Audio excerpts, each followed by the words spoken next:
আমরা অবশেষে তাদের খুঁজে পেয়েছি। চল তাদের গ্রহটা নিয়ে নিই। একটি প্রাণী তাকিয়ে আছে এক সুপার হাইটেক স্বচ্ছ স্ক্রিনে ঝলমল করা ডাটার দিকে। তাদের স্পেস স্টেশন পৃথিবী থেকে বহু আলোকবর্ষ দূরে। তারা এই সংকেতের জন্য অপেক্ষা করছিল বহুদিন ধরে। তারা মহাকাশযানে ঝাঁপিয়ে পড়ল আর ছুটে গেল পৃথিবীর দিকে। আর তারা আসছে না পর্যটক বা বন্ধু হিসেবে, তারা এসেছে জয় করতে। কোনো চিন্তা নেই, এটা কেবল একটি কাল্পনিক কাহিনী। কিন্তু মানুষ আসলেই মহাকাশে বার্তা পাঠিয়েছিল ১৯৭৪ সালে। তারা সেটি লক্ষ্য করেছিল এক নক্ষত্রগুচ্ছের দিকে, যা ২৫,০০০ আলোকবর্ষ দূরে। যদি বার্তাটি কখনো কারো কাছে পৌঁছায়, তারা জেনে যাবে আমরা কারা, আমাদের গঠন কিসে, আর সবচেয়ে ভয়ঙ্কর ব্যাপার, আমরা কোথায় থাকি। তাহলে কেন কেউ এমন তথ্য পাঠাবে? ১৯৭০-এর দশকে পুয়ের্তো রিকোর অ্যারেসিবো অবজারভেটরির বড় ধরনের আপগ্রেড হয়েছিল। বিজ্ঞানীরা সত্যিই এই বিশাল রেডিও টেলিস্কোপের শক্তি দেখাতে চেয়েছিলেন, আর তারা উপায়ও পেয়েছিলেন। সম্ভাব্য ভিনগ্রহী সভ্যতার সংকেত শোনার বদলে তারা উল্টোটা করল এবং একবারে একটি পাঠিয়ে দিল। এর পেছনের মস্তিষ্ক ছিলেন ফ্র্যাঙ্ক ড্রেক, এক কিংবদন্তি জ্যোতির্বিজ্ঞানী যিনি ড্রেক সমীকরণের জন্য বিখ্যাত। এটি একটি সূত্র যার মাধ্যমে অনুমান করা হয় ছায়াপথে কতটি বুদ্ধিমান সভ্যতা থাকতে পারে। তিনি কার্ল সাগানের সঙ্গে দল বেঁধে একটি বার্তা তৈরি করেন বাইনারি কোডে, কেবল ১ আর ০ দিয়ে, যা মানবজাতিকে বর্ণনা করেছিল। পুরো বিষয়টি সংকুচিত করা হয়েছিল মাত্র ১৬৭৯ বিটে। কেন এই সংখ্যা? কারণ এটি দুটি মৌলিক সংখ্যার গুণফল, ৭৩ আর ২৩। যদি আপনি বিটগুলোকে ৭৩ সারি আর ২৩ কলমে সাজান, তাহলে একটি পিক্সেলেটেড ছবি পাবেন, অনেকটা প্রথম দিকের ৮ বিট ভিডিও গেমের মতো। তাহলে আমরা আসলে কি পাঠিয়েছিলাম? প্রথমে সংখ্যা ১ থেকে ১০, দ্বিতীয়ত হাইড্রোজেন, কার্বন, নাইট্রোজেন, অক্সিজেন আর ফসফরাসের পারমাণবিক সংখ্যা, যা ডিএনএর মূল উপাদান। এরপর ছিল আমাদের ডিএনএর গঠন, একটি মোটামুটি চিত্র, স্টিক ফিগার মানুষ। হ্যাঁ, একেবারে লাঠি মানব, মজা করছি না।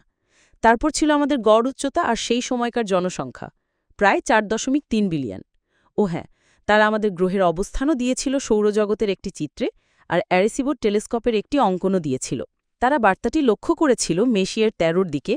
এটি এক বিশাল প্রাচীন গুচ্ছ, যেখানে শত শত থেকে মিলিয়ন নক্ষত্র রয়েছে এক জায়গায়। ভাবুন তো, সেখানে কত সম্ভাব্য গ্রহ থাকতে পারে।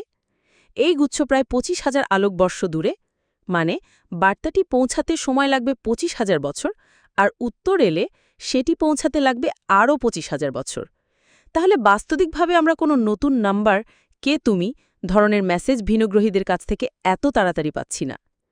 পুরো ব্যাপারটি ছিল আসলে এক প্রতীকী পদক্ষেপ, মানব বুদ্ধিমত্তা আর প্রযুক্তি উদযাপন করার উপায়। কার্ল সাগানও বলেছিলেন, এটি অনেকটা মহাজাগতিক সমুদ্রে বোতল ছুঁড়ে দেওয়ার মতো। শোনাই দারুণ, কিন্তু সবাই এটিকে ভালো ধারণা মনে করেনি। বছরের পর বছর অ্যারেসিবো বার্তা অনেক বিতর্ক উস্কে দিয়েছে।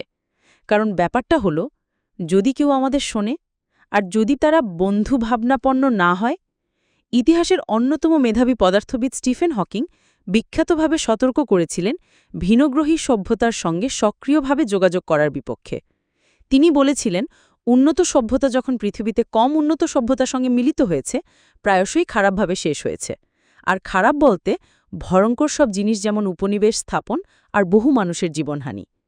হকিং বলেছিলেন, আমরা না জেনে কারো সঙ্গে যোগাযোগ করলে তারা আসতে পারে পৃথিবী লুণ্ঠন করতে, তারপর এগিয়ে যাবে। আর তিনি একা ছিলেন না।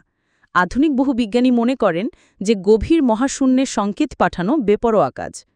আমরা জানি না কে আছে সেখানে, আমরা জানি না তারা কি চায়, আর এখন তারা জানে আমাদের খুঁজে পাওয়ার সঠিক ঠিকানা। সবচেয়ে ভয়ের ব্যাপার হলো, আমরা যদি পাঠানোর জন্য অনুতাপও হই, বার্তাটি তো ইতিমধ্যেই চলে গেছে, আর ফেরানো সম্ভব না। এটি এখনই উঠছে মহাশূন্যে লাইটের গতিতে, যেন এক মহাজাগতিক পোস্টকার্ড, যার ফিরিয়ে নেওয়া যাবে না। অ্যারেসিবোর পর আমরা থামিনি, বরং আরও বাহুসী হয়েছি।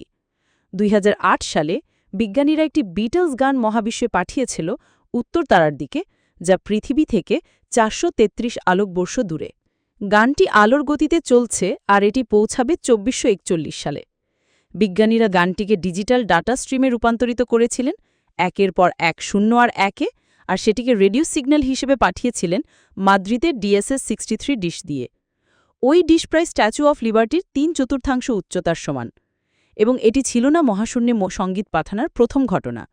প্রাক্তন বিটল পল ম্যাকার্টনি 2005 সালে তার প্রথম আন্তঃগ্রহীয় কনসার্ট পাঠিয়েছিলেন ইন্টারন্যাশনাল স্পেস স্টেশনে এবং নতুন লঞ্চের ধারণা খুবই পছন্দ করেছিলেন। 2013 সালে কিছু ভিনগ্রহী মুরাগি শুরু করেছিল একটি ক্রাউড ফান্ডেড লোন সিগন্যাল প্রজেক্টের বিকন পাঠাচ্ছিল ছোট ছোট 144 অক্ষরের বার্তা, মোটামুটি মহাজাগতিক টুইটের মতো, পৃথিবীর সাধারণ মানুষের কাছ থেকে এক লাল বামন নক্ষত্র গ্লিজি 526-এ। এটি পৃথিবী থেকে 17.6 আলোকবর্ষ দূরে, আর কোনো নতুন গ্রহ নেই সেখানে। বার্তাটি পৌঁছাতে সময় লাগবে 18 বছর। বার্তার একটি অংশ ছিল মৌলিক সংখ্যার ধারাবাহিকতা, যাতে পদার্থবিদ্যা আর আমাদের গ্যালাক্সির অবস্থান ব্যাখ্যা করা যায়। এতে যথেষ্ট সূত্র ছিল যাতে যারা শুনছে তারা পরের অংশটি ভাঙতে পারে, অর্থাৎ মানব ভাষার বার্তাগুলো। দ্বিতীয় অংশটি ছিল মজার, যেখানে ছিল 144 অক্ষরের নাগরিক বার্তা লোন সিগন্যাল ওয়েবসাইট থেকে পাঠানো। সেগুলো যে কোনো ভাষায় হতে পারত আর যে কোনো কিছু বলা যেত। যে কেউ বিবিং কমিউনিটিতে যোগ দিয়ে প্রথম মেসেজ ফ্রি পাঠাতে পারত, কিন্তু তারপর প্রত্যেকটি মেসেজের খরচ ছিল 25। তারা আশা করেছিল $100 মিলিয়ন তুলতে, যাতে বিশ্বজুড়ে স্যাটেলাইট ডিশের নেটওয়ার্ক গড়ে তোলা যায় এবং আমরা বার্তা পাঠাতে পারে পুরো মিল্কি ওয়েতে। কিন্তু হায়, প্রকল্পটি কয়েক মাসের মধ্যেই অর্থ ফুরিয়ে বন্ধ হয়ে যায়। আমাদের বর্তমান প্রযুক্তি দিয়ে আমরা মহাকাশে পাঠাতে পারি যে কোনো কিছু, এনসাইক্লোপিডিয়া, 3D মডেল থেকে শুরু করে ডিজিটাল ডিএনএ। কিন্তু বড় প্রশ্ন হল, কে সেটা শুনবে? আর যদি তারা আমাদের নিশ্চিহ্ন করতে চায় নিজেদের গ্রহ ছাড়াই? সবচেয়ে অদ্ভুত ব্যাপার হল, কিছু মানুষ মনে করে কেউ হয়তো ইতিমধ্যেই আমাদের খুঁজে পেয়েছে। 1977-এর 15ই আগস্ট রাতে ওহাইও স্টেট ইউনিভার্সিটির বিগ ইয়ার অবজারভেটরির বিজ্ঞানীরা খুঁজে পান একটি মহস্যই গভীর মহাশূন্যের সংকেত, ঠিক সেই জায়গায় যেখানে ভৌত বুদ্ধির অনুসন্ধান করার সংস্থা সেটি বিজ্ঞানীরা কিছু খুঁজছিলেন। সংকেতটি স্থায়ী ছিল, 72 সেকেন্ড ছিল, ভীষণ শক্তিশালী, তারপর পুরোপুরি মিলিয়ে যায়। বছরের পর বছর মানুষ বিশ্বাস করেছিল এটি কোনো অজানা ভিনগ্রহী সভ্যতার সংকেত এবং আবার শোনার অপেক্ষায় ছিল। কিন্তু 2020 সালে বিজ্ঞানীরা খুঁজে পান বহু ওয়াও সংকেত। ছোট অনেক দুর্বল সংস্থা 77 সালের বিখ্যাতটি 1970-এর দশকে বিজ্ঞানীরা জানতেন না ম্যাগনেটার সম্পর্কে। অত্যন্ত শক্তিশালী নিউট্রন স্টার যাদের অস্বাভাবিক চৌম্বক ক্ষেত্র আছে। মূল ওয়াও সংকেতের গবেষকরা অনুমান করেছিলেন হয়তো কোনো হাইড্রোজেন মেঘের পেছনে আছে, কিন্তু তারা ব্যাখ্যা করতে পারেনি এটি এত জোরালো কিভাবে হলো। বিশাল হাইড্রোজেন মেঘ মহাকাশে ভেসে থাকে আর নিয়মিত রেডিও সিগন্যাল দেয়। জ্যোতির্বিজ্ঞানীরা কয়েক দশক ধরে তারা ব্যবহার করছেন আমাদের মিল্কি ওয়ের আকার মানচিত্রে আঁকতে। কিন্তু সাধারণত তারা কখনোই ওয়াও সংকেতের মতো এত শক্তিশালী হয় না, যদি না কিছু একটা ম্যাগনেটার সেগুলোকে একটু বাড়িয়ে দেয়। এটি শোনায় পেশ যৌক্তিক ব্যাখ্যা ওই রহস্যময় সংকেতের জন্য, কিন্তু আমরা 100% নিশ্চিত হতে পারি না। আর একইভাবে আমরা নিশ্চিত হতে পারি না অ্যারেসিবো বার্তাটি ছিল এক উজ্জ্বল অগ্রগতি নাকি এক বিপজ্জনক ভুল। আমরা হাজার হাজার বছর জানব না যদি আদৌ কখনো জানি। অ্যারেসিবো টেলিস্কোপ ধসে পড়ে 2020 সালে।